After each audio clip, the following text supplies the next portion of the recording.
Friends, ఒక్క నిమిషం ఊహించుకోండి. ప్రపంచ పటంలో చాలా చిన్నగా కనిపించే హార్ముజు జలసంధి ఒక రాత్రికి రాత్రే మూసుకుపోతే ఏమవుతుంది? ప్రపంచవ్యాప్తంగా సరఫరా అయ్యే ముడి చమురులో 20% కేవలం ఆ చిన్న సముద్ర మార్గం నుంచే వెళుతుంది. ఒకవేళ అక్కడ యుద్ధం జరిగితే మీ బైక్లో పెట్రోల్ ఉండదు, మీ వంటగదిలో గ్యాస్ సిలిండర్ రాదు, ఫ్యాక్టరీలు ఆగిపోతాయి. ఇది కేవలం ఊహ కాదు, ఇది ఒక భయంకరమైన వాస్తవం. కానీ ఈరోజు మనం మాట్లాడుకోబోయేది ఆ భయం గురించి కాదు. ఆ భయాన్ని భారత్ ఎలా తన శక్తిగా మార్చుకుందో అనే దాని గురించి.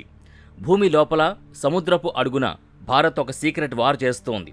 ఒకవైపు అండమాన్ నికోబార్ దీవుల దగ్గర 95,000 కోట్ల రూపాయల భారీ బడ్జెట్తో సముద్ర మథనం జరుగుతుంటే, మరోవైపు రాజస్థాన్ ఎడారిలో ఉప్పు పొరల కింద భారీ చమురు నిల్వ కేంద్రాలు తయారవుతున్నాయి. 2026 నాటికి భారత్ తన ఎనర్జీ సెక్యూరిటీని ఏ స్థాయికి తీసుకువెళ్లబోతుందో తెలిస్తే మీరు ఆశ్చర్యపోతారు. ఇది కేవలం ఒక ప్రాజెక్టు కాదు, ఇది భారత్ యొక్క మనుగడ పోరాటం.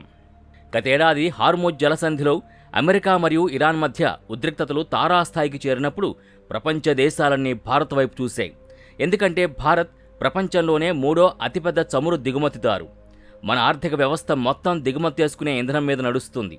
కానీ అదే సమయంలో ఎర్ర సముద్రంలో హుతీ తిరుగుబాటుదారులు వాణిజ్య నౌకలపై దాడులు చేయడం మొదలుపెట్టారు. దీనివల్ల నౌకల ప్రయాణం దూరం పెరిగింది, ఖర్చులు పెరిగాయి. భారత ప్రభుత్వం ఒక విషయాన్ని స్పష్టంగా అర్థం చేసుకుంది. మన దగ్గర ఎనర్జీ లేకపోతే, మన సైనిక శక్తి ఉన్నా, ఆర్థిక వృద్ధి ఉన్నా అదెందుకు పనికిరాదు. అందుకే పెట్రోలియం శాఖ మంత్రి హర్దీప్ సింగ్ పూరి ఒక కీలక ప్రకటన చేశారు. భారత్ ఇకపై కేవలం కొనుగోలుదారుగా ఉండదు, తన సొంత వనరుల్ని వెలికితీసే వేటగాడిగా మారుతుంది. భారత్ ప్రస్తుతం తన అవసరాల్లో 85% ముడి చమురుని విదేశాల నుంచి తెచ్చుకుంటోంది. మన దగ్గరున్న ముంబై హై వంటి పాత చమురు బావులు ఇప్పుడు అరిగిపోయాయి. వాటి నుంచి ఉత్పత్తి తగ్గిపోతోంది. ఈ సంక్షోభాన్ని అధిగమించడానికి ప్రధాని మోదీ సముద్ర మథనం లేదా నేషనల్ డీప్ వాటర్ ఎక్స్ప్లోరేషన్ మిషన్కి శ్రీకారం చుట్టారు. దీని ప్రధాన కేంద్రం ఎక్కడో తెలుసా? అండమాన్ మరియు నికోబార్ దీవులు. ఇప్పటివరకు మనం ఇక్కడ పర్యాటకం గురించి మాత్రమే విన్నాం. కానీ ఈ దీవుల చుట్టూ ఉన్న సముద్రం కింద చమురు మరియు గ్యాస్ నిధులు అపరిమితంగా ఉన్నాయని శాస్త్రవేత్తలు గుర్తించారు. ఇటీవలే జూన్ నెలలో అండమాన్ సమీపంలో ఒక ప్రయోగాత్మక తవ్వకం జరిపినప్పుడు సముద్రం మధ్యలో గ్యాస్ మంటలు కనిపించాయి. ఇది భారత్కు దక్కిన అతిపెద్ద సంకేతం. ఈ మిషన్ కోసం భారత్ ప్రపంచ దిగ్గజాలైన ఎక్సాన్ మొబిల్, షెల్ మరియు బీపీ వంటి కంపెనీల్ని ఆహ్వానించింది. ఎందుకంటే సముద్రపు అడుగున 1000 అడుగుల లోతులో డ్రిల్లింగ్ చేయడం సామాన్యమైన విషయం కాదు. అక్కడ నీటి ఒత్తిడి యంత్రాల్ని కూడా నలిపేస్తుంది. అటువంటి చోట మన టెక్నాలజీని వాడుతూ విదేశీ సహకారంతో భారత్ తన సొంత పెట్రోల్ వెతకబోతోంది. సరే, సముద్రంలో చమురు వెతుకుతున్నాం, బావుంది. కానీ అది మన చేతికొచ్చే వరకు సమయం పడుతుంది. అప్పటి వరకు యుద్ధం వస్తే? అందుకే భారత్ స్ట్రాటజిక్ పెట్రోలియం రిజర్వ్స్ మీద దృష్టి పెట్టింది. సాధారణంగా చమురుని ట్యాంకర్లలో దాస్తారు, కానీ యుద్ధం వస్తే అవి పేలిపోయే అవకాశం ఉంది. అందుకే భారత్ భూమి కింద భారీ గుహలు నిర్మిస్తోంది. మొదటి దశలో ఆంధ్రప్రదేశ్లోని విశాఖపట్నం, కర్ణాటకలోని మంగళూరు మరియు పాడూరులలో రాతి గుహలు నిర్మించి 38 మిలియన్ బ్యారెళ్ల చమురుని నిల్వ చేశారు. ఇది భారత్కు కేవలం 9 రోజులకి సరిపోతుంది. ఆయిల్ కంపెనీల దగ్గర ఉన్న స్టాక్ కలిపితే మొత్తం 74 రోజులకి సరిపోతుంది. కానీ అంతర్జాతీయ నిబంధనల ప్రకారం ఇది 90 రోజులు ఉండాలి. ఇక్కడే భారత్ చైనా యొక్క సీక్రెట్ ఫార్ములాని డీకోడ్ చేసింది. చైనా తన చమురుని రాతి గుహల్లో కాదు, ఉప్పు గుహల్లో దాస్తోంది. ఇప్పుడు రాజస్థాన్లోని బికనేర్ సమీపంలో భారత్ ఇదే ప్రయోగం చేస్తోంది. ఉప్పు గుహలు అంటే ఏంటి? దీనిని సొల్యూషన్ మైనింగ్ అంటారు. భూమి లోపలున్న ఉప్పు పొరల్లోకి వేడి నీటిని పంపి ఆ ఉప్పుని కరిగించి బయటికి తీస్తారు. లోపల గాలి కూడా చొరబడని ఒక సహజమైన ఉక్కులాంటి బలమైన గుహ తయారవుతుంది. ఇప్పుడు చమురు దాచడం చాలా చౌక, సురక్షితం మరియు వేగంగా నిర్మించవచ్చు. అమెరికా తన చమురు నిల్వల్ని ఇలాగే టెక్సాస్లో దాచుకుంది. ఇప్పుడు భారత్ అదే బాటలో నడుస్తోంది. ప్రపంచ రాజకీయాల్లో భారత్ ఎంత దూకుడుగా ఉందో చెప్పడానికి రష్యా ఉక్రెయిన్ యుద్ధం ఒక పెద్ద ఉదాహరణ. అమెరికా మరియు యూరోపియన్ దేశాలు రష్యాపై ఆంక్షలు విధించాయి. రష్యా నుంచి చమురు కొనొద్దని భారత్ను బెదిరించాయి. కానీ భారత్ లొంగలేదు. మనకు మన ప్రజల ప్రయోజనాలే ముఖ్యం. భారత్ భారీ డిస్కౌంట్తో రష్యా నుంచి ముడి చమురుని కొనుగోలు చేసింది. ఆ సమయంలో మనం కేవలం మన రోజువారీ అవసరాలనే తీర్చుకోలేదు. విశాఖపట్నం మరియు పాడూరులోని మన భూగర్భ రిజర్వులని ఆ చౌక చమురుతో నింపేశాం.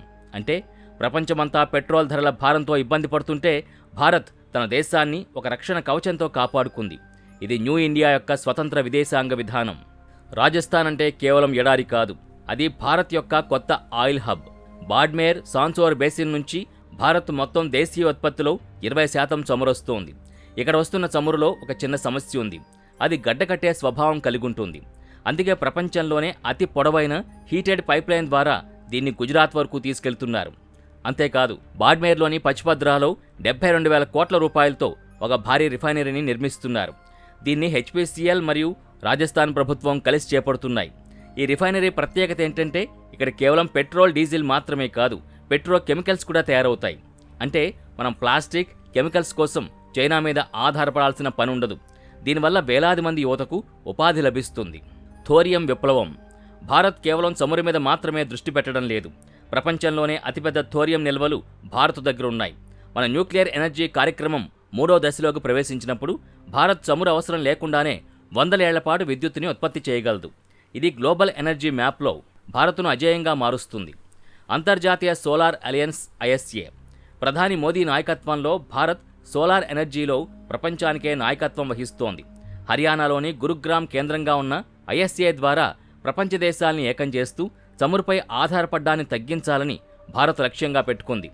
IMEC కారిడార్ ఇటీవలే ప్రకటించిన India, middle east, Europe economic corridor ద్వారా చమురు మరియు గ్యాస్ పైప్లైన్లని నేరుగా అనుసంధానించాలని భారత్ ప్లాన్ చేస్తోంది. ఇది హార్ముజ్ జలసంధి వంటి వివాదాస్పద మార్గాలపై మనం ఆధారపడ్డాన్ని తగ్గిస్తుంది. ఫ్రెండ్స్, 95,000 కోట్ల సముద్ర మథనం, రాజస్థాన్లోని ఉప్పు గుహలు, రష్యాతో వ్యూహాత్మక ఒప్పందాలు ఇవన్నీ విడివిడి అంశాలు కావు. ఇవన్నీ ఒకే ఒక లక్ష్యం వైపు నడుస్తున్నాయి. అది భారత ఇంధన స్వయం సమృద్ధి. ఒక దేశం తన సొంత ఇంధనాన్ని కలిగి ఉన్నప్పుడు అది ప్రపంచానికి ఎవరికీ తలవంచదు.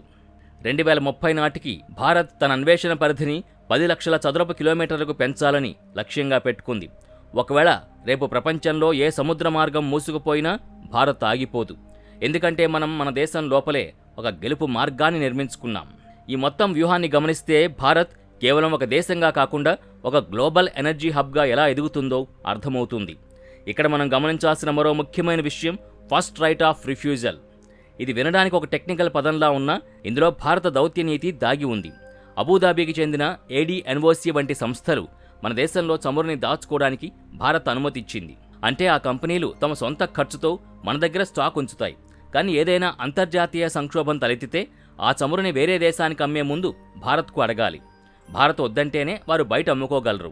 దీనివల్ల మనకు వేల కోట్ల రూపాయల నిల్వ ఖర్చులు మిగలడమే కాకుండా అత్యవసర సమయంలో మన చేతిలో అదనపు నిల్వలు సిద్ధంగా ఉంటాయి. ఇది చదరంగంలో భారత్ వేసిన ఒక తెలివైన ఎత్తుగడ. ఇక రాజకీయ కోణంలో చూస్తే ఒకప్పుడు చమురు బావుల కోసం లైసెన్సులు పొందడం అంటే ఏళ్ల తరబడి ప్రభుత్వ కార్యాలయాల చుట్టూ తిరగాల్సొచ్చేది. ఈ రెడ్ టేపిజం వల్ల విదేశీ కంపెనీలు భారత్ వైపు చూడ్డానికే భయపడేవి. కానీ ఇప్పుడు help, hydrocarbon exploration and licensing policy మరియు OALP వంటి విధానాల ద్వారా ప్రభుత్వం మొత్తం ప్రక్రియని పారదర్శకంగా మార్చేసింది. ఇప్పుడు ఏ కంపెనీ అయినా తమకు నచ్చిన చోట చమురు వెతకడానికి నేరుగా ప్రతిపాదనలు ఇవ్వచ్చు. దీనివల్ల దేశంలోకి విదేశీ ప్రత్యక్ష పెట్టుబడులు వరదలా వస్తున్నాయి. చివరిగా భారత్ కేవలం శిలాజంధనాల మీద మాత్రమే ఆగడం లేదు. చమురు భద్రతని పటిష్టం చేసుకుంటూనే మరోవైపు నేషనల్ గ్రీన్ హైడ్రోజన్ మిషన్ ద్వారా భవిష్యత్తు ఇంధనాలపై కూడా పట్టు సాధిస్తోంది. అంటే భారత్ ఇప్పుడు 2 పడవల మీద ప్రయాణం చేయడం లేదు, 2 శక్తివంతమైన ఇంజన్ల మీద దూసుకుపోతోంది. 2026 నాటికి మనం చూడబోయే భారత్ ఎనర్జీ రంగంలో ఏ దేశంపై ఆధారపడకుండా తన సొంత నిబంధనలతో ప్రపంచాన్ని నడిపించే స్థాయికి చేరుకుంటుంది. భారత్కు చమురు బాధ అనేది తీరుతుంది. ఈ మిషన్ గురించి మీరేమనుకుంటున్నారు? అండమాన్ సముద్రంలో చమురు దొరికితే భారత్ అమెరికాని దాటిపోతుందా? మీ అభిప్రాయాల్ని కామెంట్ బాక్స్లో తెలియచేయండి. ఈ వీడియో నచ్చితే లైక్ చేయండి మరియు మీ ఫ్రెండ్స్కి షేర్ చేయండి. మరిన్ని ఇంట్రెస్టింగ్ వీడియోల కోసం మన ఛానల్ని సబ్స్క్రైబ్ చేసుకోండి. జై హింద్.